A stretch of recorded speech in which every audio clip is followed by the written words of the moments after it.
बिस्मिल्लाहिर्रहमानिर्रहीम अस्सलामु अलैकुम। This is doctor Irtaza Rahman. मेरे दोस्तों, मुझसे बहुत से स्टूडेंट्स ये सवाल करते हैं कि सर हमें किस फ़ील्ड का इंतख़ाब करना चाहिए, किस फ़ील्ड में हमें जाना चाहिए, किस फ़ील्ड में सबसे ज़्यादा स्कोप है, कहाँ-कहाँ पर हम जाकर काम कर सकते हैं, इंटरेस्टिंग कौन सी फ़ील्ड है। तो इस किस्म के सवालात मुझे बच्चों की तरफ से देखने को मिलते हैं। अब ये जब क्वेश्चंस मेरे पास आना शुरू होते हैं तो मैं थोड़ा-सा फ़िक्रमंद भी हो जाता हूँ बच्चों के हवाले से कि यार इतना इन्होंने टाइम अपना अकेडमीज़ के अंदर, स्कूल्स के अंदर, कॉलेजेस के अंदर गुज़ार दिया और अभी तक इनको किसी ने ये नहीं बताया या हमारे ख़ुद समझ में नहीं आई कि हमें किस फ़ील्ड का अपने लिए इंतख़ाब करना चाहिए और कौन सी फ़ील्ड हमारे लिए बेहतर है।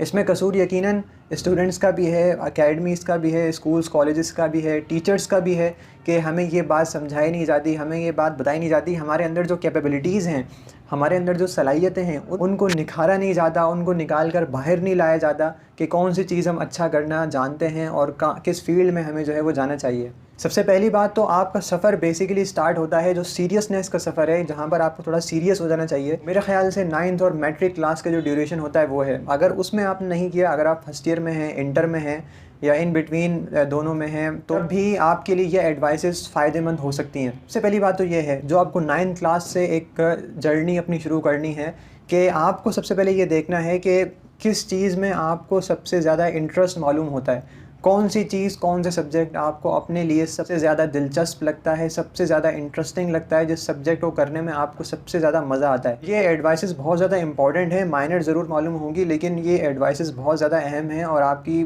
ज़िंदगी में बहुत ज़्यादा ड्रामेटिक चेंजेस ला सकती हैं, आपके फ्यूचर को सेव कर सकती हैं।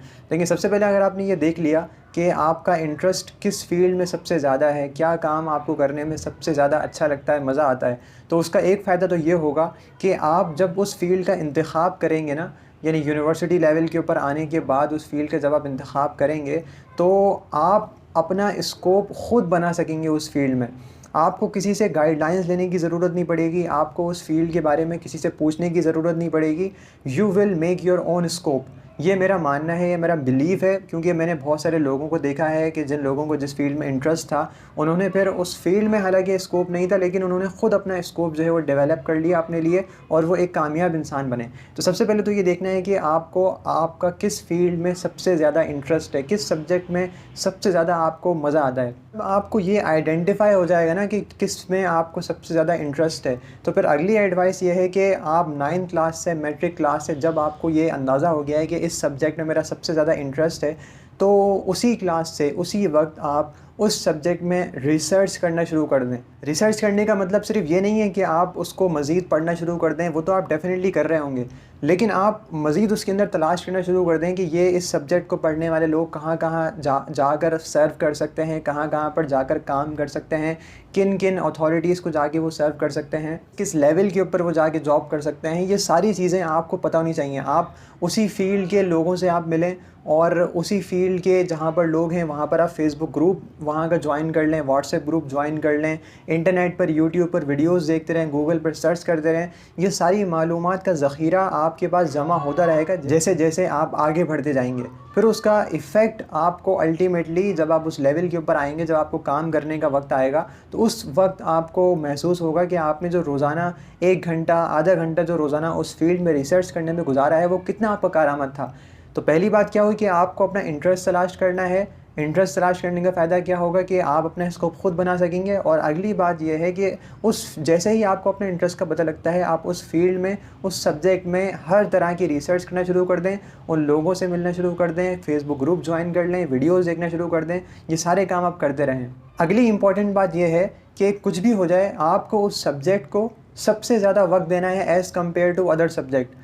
भले ही दूसरे सब्जेक्ट कितने ही इम्पोर्टेंट क्यों ना हो दूसरे लोगों के लिए, लेकिन आपके लिए वो सब्जेक्ट सबसे ज़्यादा इम्पोर्टेंट होना चाहिए जिसमें आपने आगे जाने का इंतख़ाब किया है, जिसमें आपने आगे बढ़ने का इंतख़ाब किया है और जो आपको आगे जाके सेलेक्ट करना है यूनिवर्सिटी लेवल के ऊपर, तो उस सब्जेक्ट में आपको सबसे ज़्यादा अपना वक्त गुजारना है। और जितनी महारत आप उस सब्जेक्ट में हासिल कर सकते हैं, क्योंकि अल्टीमेट पर्पस और अल्टीमेट गोल आपका यहाँ पर ये होना चाहिए कि इस सब्जेक्ट में इतना मैं पढ़ूँगा, इसको इतनी मैं इसमें रिसर्च करूँगा, इतना मैं इसमें अपना टाइम दूँगा कि मुझसे ज़्यादा अच्छा और मुझसे ज़्यादा एक्सपर्ट इस सब्जेक्ट में और दूसरा कोई दुनिया में नहीं हो सकता।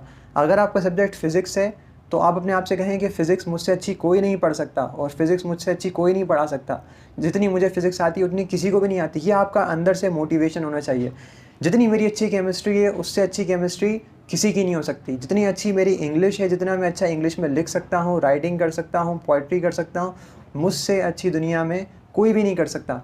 ये जो बात होती है ना कि मैं ये भी कर लूँगा, मैं वो भी कर लूँगा, मैं मैथ भी कर लूँगा, मैं इंग्लिश भी राइटिंग भी करूँगा, मैं फ़लाँ काम भी करूँगा। ये बहुत सारे काम करने वाली स्ट्रैटेजी मेरे ख़्याल से, और जो एक्सपर्ट्स हैं, जो दुनिया को समझते हैं, दुनिया के लोगों का जिन्होंने मुताला किया है कामयाब लोगों का, वो ये कहते हैं कि ये सारे काम करने वाली स्ट्रैटेजी कुछ अच्छी स्ट्रैटेजी नहीं है। ये भी कर लूँ, वो भी कर लूँ, सारे काम एक साथ कर लूँ, हर काम में मशहूर हो जाऊँ, ऐसी गलती आपको कभी भी नहीं करनी अपने साथ। एक बात एक्सपर्ट्स ये कहते हैं कि jack of all trades is seldom best at one. Jack of all trade, जिसको हम हर फन मौला कहते हैं, तो हर फन मौला जो होता है वो बहुत मुश्किल से किसी एक काम में अच्छा होता है। वो सारे काम कर तो रहा होता है, लेकिन अब क्योंकि उसकी कोई स्पेशलिटी नहीं है, उसकी कोई स्पेशलाइजेशन किसी सब्जेक्ट में नहीं है, तो वो मुश्किल से एक सब्जेक्ट में अच्छा होता है, मुश्किल से किसी एक काम को अच्छा कर सकता है। तो आपको कोई जैक ऑफ ऑल ट्रेड बनने की टेंशन लेने की ज़रूरत नहीं है, और बनने की ज़रूरत भी नहीं है। आपको एक चीज़ का इंतखाब करना है। देखिए, मैं आपको थोड़ा सा अपनी बात को प्रूव करने के लिए, साबित करने के लिए कि ये बात जिन लोगों ने कही है बिल्कुल सही कही है। देखें, आप विलियम शेक्सपियर का नाम क्यों जानते हैं?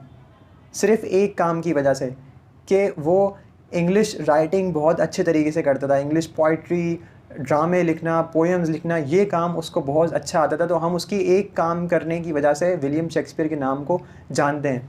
माइकल जॉर्डन का नाम सब क्यों जानते हैं? क्योंकि वो बहुत अच्छा बास्केटबॉल का प्लेयर था। मोहम्मद अली किले का नाम हम क्यों जानते हैं?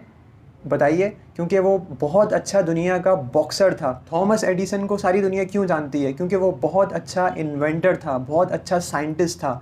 वो डिवाइसेस बहुत अच्छे तरीके से बनाया करता था। तो सारे जितने भी लोग हैं, सबको हम कोई एक उनकी स्पेशलिटी की वजह से जानते हैं। ऐसा नहीं है कि कोई वो आदमी मशहूर हो गया जो बहुत ज़्यादा काम कर सकता है और बहुत ज़्यादा हर काम के अंदर वो मशहूर है। ऐसा हो सकता है, लेकिन ऐसा प्रोबेबिलिटी इस तरह की बहुत कम होती है। अमूमन जो स्पेसिफ़िक एक फ़ील्ड को अपना मकसद बना लेते हैं, एक सब्जेक्ट को अपना मकसद बना लेते हैं, वही लोग दुनिया में आगे जाते हैं और दुनिया उन्हीं लोगों का नाम याद रखती है। और याद रखने की वजह यह है कि उसी फ़ील्ड में वो सबसे ज़्यादा दुनिया को कंट्रीब्यूट कर पाते हैं, यानी वो उस फ़ील्ड में जाकर सबसे ज़्यादा दुनिया को फ़ायदा पहुंचा जाते हैं। इसलिए दुनिया उनको हमेशा हमेशा याद रखती है। तो इसीलिए आपको भी मेरी ये एडवाइस है कि आप शुरू से ही from the 9th matric level एक सब्जेक्ट का, एक फ़ील्ड का इंतखाब करें और उसी पे अपनी पूरी ज़िंदगी डिवोट करके खुद भी फ़ायदा उठाएं, अपना स्कोप बनाएं और पूरी दुनिया को फ़ायदा पहुंचाएं। तो चैनल को सब्सक्राइब नहीं किया, चैनल को सब्सक्राइब कर लें, वीडियो को लाइक कर लें सपोर्ट करने के लिए, और ये वीडियो तमाम 9 मैट्रिक फर्स्ट ईयर इंटर वाले स्टूडेंट्स तक पहुंचा दें ताकि सबका भला हो जाए। अगली वीडियो के अंदर इंशाल्लाह फिर हाजिर होंगे। अपना बहुत ख्याल रखिएगा। अस्सलामु अलैकुम एंड अल्लाह हाफ़िज़।